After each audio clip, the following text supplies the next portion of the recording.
देखिए, आज हम रीइमेजिन डेमोक्रेसी इस पे बात करेंगे। And while we wish to talk about reimagining democracy, हमारी पहली कोशिश होगी कि पार्लियामेंट्री डेमोक्रेसी को एक रीइमेजिन किया जाए। रीइमेजिनेशन क्यों कह रहे हैं हम? सीधी सी बात है कि जो इमेजिनेशन जिसके तहत सन 47 में बंटवारे के बाद और ख़ास तौर पर जब सन 50 में हमारा संविधान लागू हुआ, पार्लियामेंट्री फॉर्म ऑफ डेमोक्रेसी की अवधारणा को मूर्त रूप दिया गया, rule by constitution, rule by law को की जड़ें मजबूत की जाने लगी। ठीक 47 के बाद जब हमारे पड़ोस का मुल्क जो हमसे अलग हुआ था, उसने एक अपने लिए अलग राह चुनी थी, जो राह एक एक्सक्लूसिव पॉलिटिक्स की ओर जा रही थी। हमारी राह बिल्कुल हमने बावजूद बंटवारे के, बावजूद पीड़ा के, बावजूद एक उस तरह के वैश्यपने के दौर में हमने, क्योंकि ये गांधी का मुल्क था, नेहरू का मुल्क था, अंबेडकर का मुल्क था, आज़ाद का मुल्क था, हमने अपनी जो तामीर की, अपने रास्ते की, अपने नक्शे की आगे के दिनों के लिए, उसमें हमने संसदीय लोकतंत्र को सबसे बड़ी अहमियत दी। और संसदीय लोकतंत्र को अहमियत देने के पीछे एकमात्र ये चीज थी कि जो प्रतिनिधित्व है वो व्यापक हो, जो बहुलवाद है हिंदुस्तान का उसकी व्यापकता परिलक्षित हो, वो दिखे संसद की इमारत के अंदर, व्यवहार में, विमर्श में। ये यात्रा चल पड़ी, कमोबेश थोड़ी दिक्कतें, थोड़ी परेशानियां, लेकिन आज़ाद हिंदुस्तान में जब हमने संसदीय लोकतंत्र की इस अवधारणा को मूर्त रूप देना स्वीकार किया, तो हमने ये तय किया कि चाहे कितनी भी बाधाएं आए, हम इस रास्ते को नहीं छोड़ेंगे। हमने छोड़ा भी नहीं, विपत्तियां बहुत आई। कालांतर में मैं आप सभी के माध्यम से, आप में से कईयों को मालूम होगा, पहली लोकसभा या पहली संसद, लोकसभा राज्यसभा कह लीजिए, विपक्ष गौण था, बहुत छोटा, मिनिस्क्यूल, लेकिन विपक्ष को विमर्श के बहुत बड़े अवसर मिला करते थे। बल्कि वक्त तय करने की भी जो पूरी परिपाटी थी, उसमें यह नहीं था कि अगर ये इस पार्टी के मात्र 4 सदस्य हैं या 6 सदस्य हैं तो उनका वक्त उस अनुपात में कम हो जाएगा। क्वालिटी ऑफ डिबेट, जिसको कहते हैं कि बहस की गुणवत्ता पे बहुत जोर हुआ करता था। कई लोग आज भी स्मरण करते हैं, प्रोफेसर हिरेन मुखर्जी, भूपेश गुप्ता, बाद के दौर में अटल जी। 62 में चीन से हम लड़ रहे थे और उस लड़ाई के दौरान विपक्ष ने सदन के सत्र की मांग की। तत्कालीन सरकार मना कर सकती थी, जैसे इन दिनों सरकार ने चाइना को लेकर के उस बीते वर्ष जो कुछ हुआ मना कर दिया, लेकिन उस सरकार ने मना नहीं किया। चर्चा हुई, व्यापक चर्चा हुई। छोटे दलों के जो नेता थे उन्हें बहुत वक्त मिला, सरकार की आलोचना हुई, क्योंकि उस वक्त सरकार और देश एक चीज नहीं हुआ करती थी। देश एक ऐसी अवधारणा है जिसकी इयत्ता अलग है, जिसकी पहचान अलग है। सरकार एक लोकतांत्रिक प्रक्रिया से चुनी जाती है, हर 5 वर्ष के बाद सरकार बदलती है, या उसी सरकार को फिर से लोग विश्वास देकर के, वोट देकर के फिर से उस सरकार को बहाल करते हैं। लेकिन सरकार और देश और राज्य तीनों अलग अवधारणाएं। मैं इसी संदर्भ में इस बात को रख रहा था कि छोटे विपक्ष के होने के बावजूद, चूंकि संसदीय लोकतंत्र की गरिमा इस बात में है कि विमर्श कितना व्यापक हो सकता है, विमर्श कितना संवेदनशील हो सकता है। ये संसदीय लोकतंत्र की वो परिपाटी है जिस परिपाटी ने हिंदुस्तान में संसद को उस मुकाम तक पहुंचाया जिस मुकाम में हर व्यक्ति को, हर नागरिक को गर्व होता है। आज भी बावजूद कई दिक्कतों के, कई परेशानियों के, मैं इस कुछ मौलिक बिंदुओं पर चर्चा से पूर्व कुछ बातें कहना चाहता हूं, आपके साथ साझा करना चाहता हूं। सर्वपल्ली राधाकृष्णन ने एक बार बात कही थी। उनसे लोगों ने पूछा, आखिर संसद चीज क्या है? क्या एक इमारत है या महज, जिसको कहते हैं ना कि पार्लियामेंट शब्द की जो व्युत्पत्ति है पार्ले, ये फ्रेंच भाषा में इसका मतलब होता है टॉक, बातचीत, संवाद। तो उन्होंने कहा कि संसदीय लोकतंत्र में संसद की दो अहम महत्वपूर्ण भूमिकाएं होती हैं। एक, विधायी कार्य, यानी कि किसी भी विषय पे, किसी भी पहलू पे आप कानून बनाएं। वो कानून कैसे बनाएं? विमर्श से, व्यापक विमर्श से, उसके हर पहलू पे बातचीत हो। कहां क्या कमी है, कहां और मजबूती लाई जा सकती है, कहां ये कानून जनहित के खिलाफ जाके खड़ा हो जाएगा, कहां ये कानून कुछ तब्दीलियों के साथ जन सरोकार को और मजबूत और बलवती करेगा। और दूसरा अहम रोल, अहम भूमिका दूसरी जो संसदीय लोकतंत्र में संसद की होती है, वो है विमर्श की।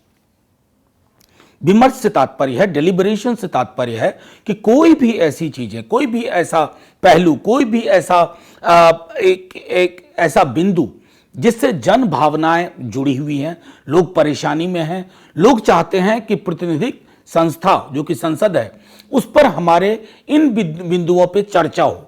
तो डेलिबरेशन एंड लेजिस्लेशन, इन दोनों को लेकर के संसद की जो यात्रा हमारी शुरू हुई, मैं कहूंगा कि पहले आम चुनाव के बाद से वो यात्रा कमोबेश चलती रही। उसको पहला झटका सन 75 में लगा। लोकप्रिय तरीके से चुनी गई थी हमारी तत्कालीन प्रधानमंत्री इंदिरा जी, लेकिन कुछ ऐसे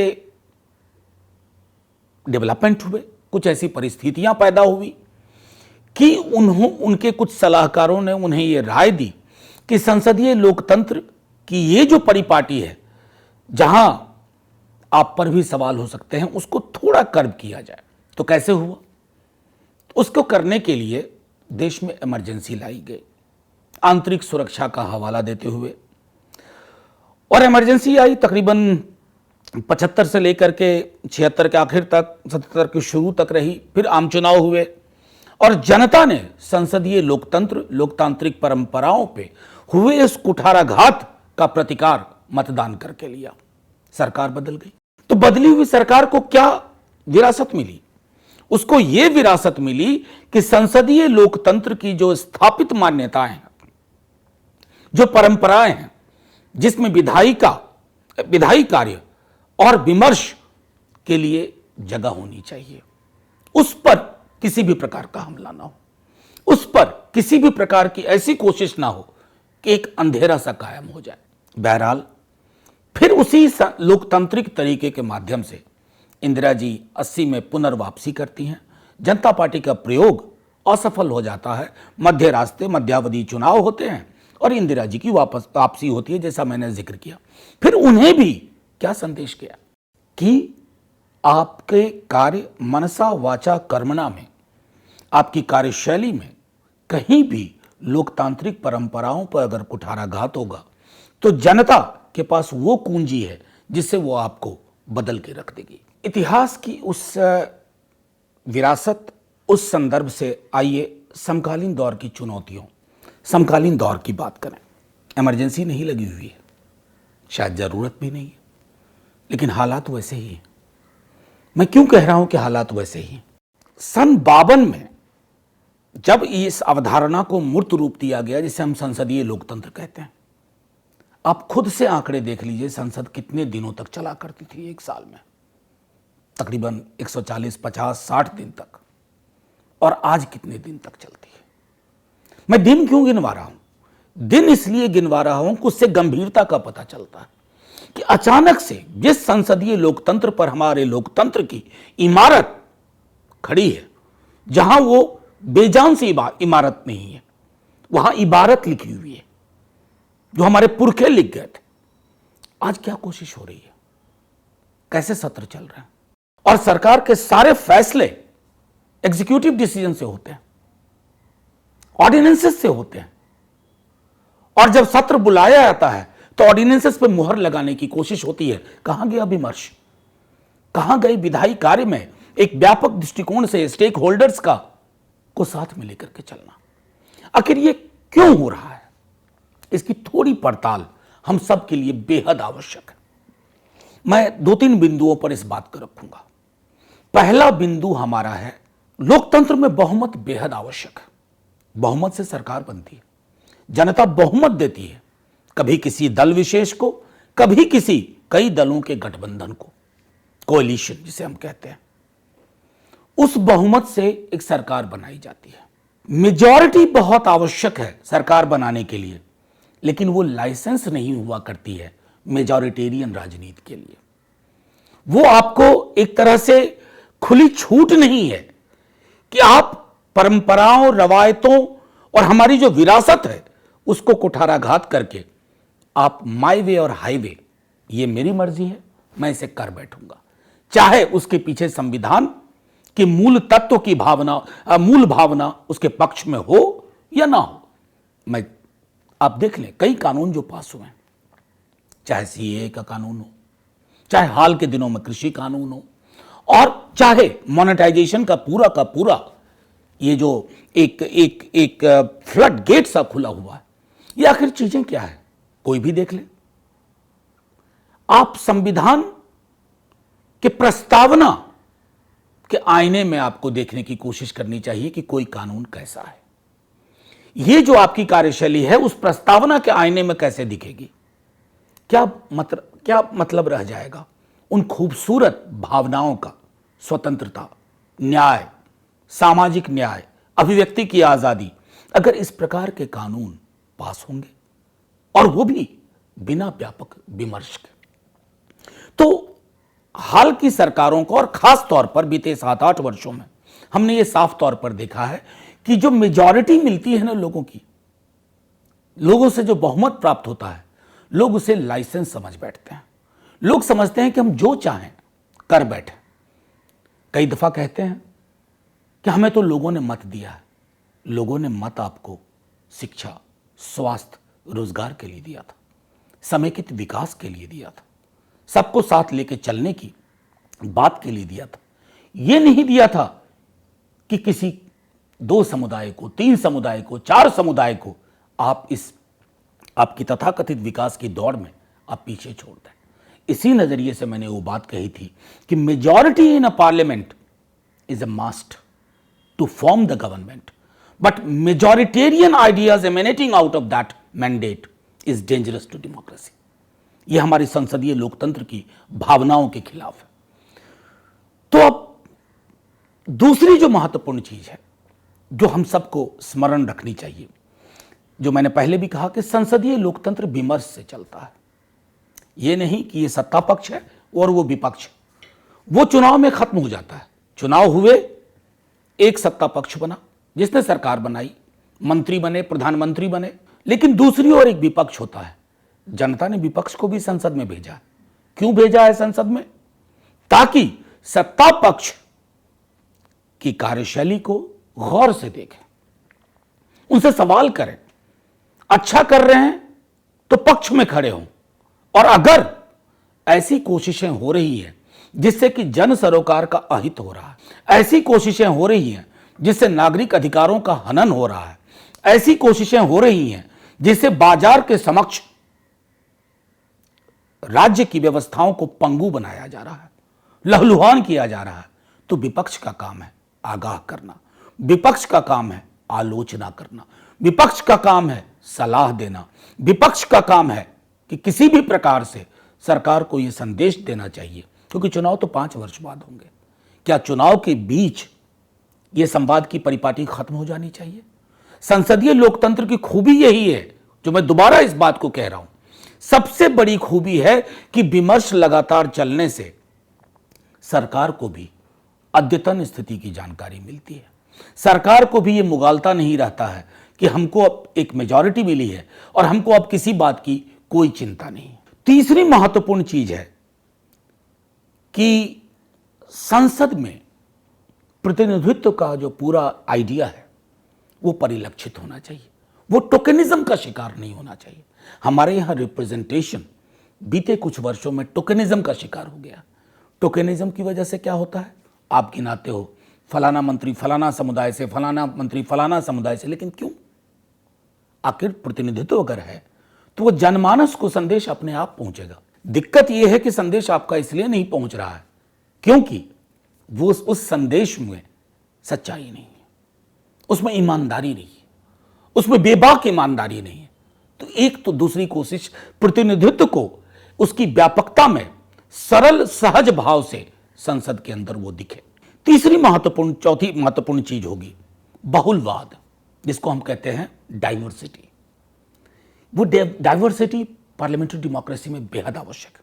जैसे आप देखिए, लोकसभा लोअर हाउस है, सीधे तौर पे जनता अपने नुमाइंदे को, अपने प्रतिनिधि को चुन के भेजती है। राज्यसभा में अप्रत्यक्ष रूप से चुनी हुई विधानसभाओं से लोग राज्यसभा में आते हैं, जो हाउस ऑफ स्टेट्स भी कहते हैं। क्यों आवश्यकता है उसकी? हाल के दिनों में आप सब वाकिफ होंगे कि कई सारी चीजें, हालांकि सरकार के आला लोग कहते हैं कोऑपरेटिव फेडरलिज्म, सहकारी संघवाद, लेकिन हकीकत में वो सहकारी संघवाद जमीन पे नहीं उतरता है। हमने देखा कोविड के दौरान हैंड होल्डिंग नहीं हो रही थी। हमने देखा कोविड के दौरान ब्लेम गेम चल रहा था। हम कोविड से नहीं लड़ रहे थे, सेंटर स्टेट से लड़ रहा था। ये क्यों हो रहा है? क्योंकि आप फेडरल प्रिंसिपल को, जो कि कोर है पार्लियामेंट, हमारी पार्लियामेंट्री डेमोक्रेसी का, हमारे संसदीय लोकतंत्र का, हमारी महती हमारी परंपराओं का, आपने उस पर कुठाराघात करने की कोशिश की है। कभी भाषा के सवाल पर, कभी टैक्स के कॉन्सेंट्रेशन के सवाल पर, कभी जो स्टेट्स के पावर थे उसको लेने की कोशिश के सवाल पर। तो इससे क्या होता है कि इससे भी एक व्यापक कई राज्यों में यह संदेश जाता है कि हमारे लोकतंत्र में ये जो कुरूप चीजें हाल के दिनों में विकसित हुई हैं, अगर इन पर लगाम नहीं लगी तो मैं समझता हूं, और आप सब इस बात से सहमत होंगे कि ये संसदीय लोकतंत्र को कल को संग्रहालय की वस्तु न बना दे। एक टिप्पणी मैं और करना चाहता हूं, और वो टिप्पणी खासी तौर पर इसलिए भी महत्वपूर्ण है कि हाल के दिनों में हमने देखा है कि संसद के अंदर विपक्ष, जो मैंने पहले भी एक बात कही थी कि विपक्ष या सत्ता पक्ष, जैसा शुरू में मैंने कहा कि पार्लियामेंट में पार्ले शब्द है, टॉक, कॉन्वर्सेशन। कॉन्वर्सेशन का मतलब क्या है? संवाद। संवाद का मतलब क्या होता है? सुनना और सुनाना। हमारी आज की सरकार ने सुनना लगभग बंद कर दिया है, सुनती नहीं है, सुनाती है। लेकिन अगर हम रीइमेजिन करें पार्लियामेंट्री डेमोक्रेसी को, संसदीय लोकतंत्र को, तो इस रीइमेजिनेशन में यह परिलक्षित होनी चाहिए, बात दिखनी चाहिए हमारे सरोकारों में, हमारी प्राथमिकताओं में, कि हम सुनते भी हैं और सुनाते भी। उसकी वजह से क्या दिक्कत होती है कि जब आप समझते हैं कि विपक्ष, आप समझते हैं अवरोधक है, मार्ग अवरोधक है। क्यों लग रहा है आपको मार्ग अवरोधक है? क्योंकि आपकी कार्यशैली में आप विपक्ष को शत्रुता की जुबान से देखते हैं, और उसका नतीजा ये हुआ, मैं सिर्फ सत्ता पक्ष को नहीं कहूंगा, विपक्ष भी सत्ता पक्ष को शत्रुता की जुबान से बोलता है। हम पॉलिटिकली एक दूसरे से अलग हैं, वैचारिक रूप से, राजनीतिक रूप से, लेकिन संसद के अंदर तो हम सब हैं। आप सत्ता पक्ष से, हम विपक्ष से। तो एक जो संवाद में प्रवृत्ति होनी चाहिए, और वो प्रवृत्ति क्या होनी चाहिए? वो प्रवृत्ति ये होनी चाहिए कि हम बिना किंतु परंतु परंच के बातचीत को तैयार हैं। अगर हमने वो चीजें कर ली कि हम बातचीत कर सकते हैं और हम शत्रु नहीं हैं, हम दो वैकल्पिक प्रस्थापनाएं हैं, दो वैकल्पिक विचार हैं, इस देश को कैसे आगे ले जाए, तो मैं समझता हूं कि कई सारी विसंगतियां जो हाल के दिनों में हमने देखी हैं वो खत्म हो सकती हैं, उन्हें कम किया जा सकता है। एक आखिरी टिप्पणी मैं जरूर करना चाहूंगा। पंडित जवाहरलाल नेहरू इस पार्लियामेंट्री डेमोक्रेसी के बहुत बड़े पैरोकार थे। चाहते तो 47 के आसपास जितने मुल्क आजाद हुए, उसमें शायद हम अकेले मुल्क थे जिसने इस रास्ते को चुना था। वो चाहते तो संस्थाओं को कुंद कर सकते थे, परंपराएं अलग तरह के विकसित कर सकते थे। वो भी कहते मैं, मेरा, मुझको, उससे बियॉन्ड कुछ नहीं। लेकिन ऐसा उन्होंने नहीं किया। जब हम पार्लियामेंट्री डेमोक्रेसी की, संसदीय लोकतंत्र के रीइमेजिनेशन की बात करते हैं, तो रीइमेजिनेशन में बहुत कुछ नहीं करना, हमें बैक टू बेसिक्स जाना है, मौलिक चीजों पे जानी है। देखना है कि कॉन्स्टिट्यूएंट असेंबली डिबेट में संसदीय लोकतंत्र से हमारी अपेक्षाएं क्या थी, हम कैसा लोकतंत्र चाहते थे संसदीय। और एक बार अगर हम वहां पहुंच गए, कॉन्स्टिट्यूएंट असेंबली डिबेट्स 52-57 की हम अगर डिबेट और डिस्कशन देखें, उपलब्ध हैं सब कुछ, तब पता चलेगा कि हिरेन मुखर्जी, भूपेश गुप्ता और कई अन्य नाम, या इवन अटल बिहारी वाजपेयी जी संसद में कैसे अपनी बातें रखते थे और कैसे सरकारें सुनती थी। और हां, उस वक्त के प्रधानमंत्री संसद को सबसे बड़ी प्राथमिकता देते थे, घंटों बैठे होते थे।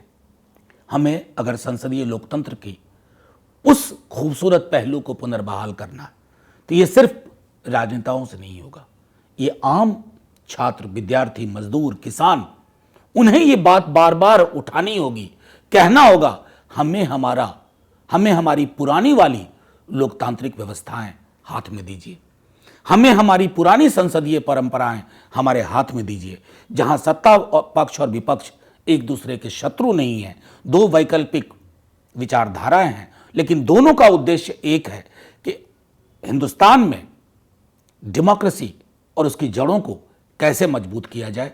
मैं इसी आशय से इस बात को यहां खत्म करूंगा। जय हिंद।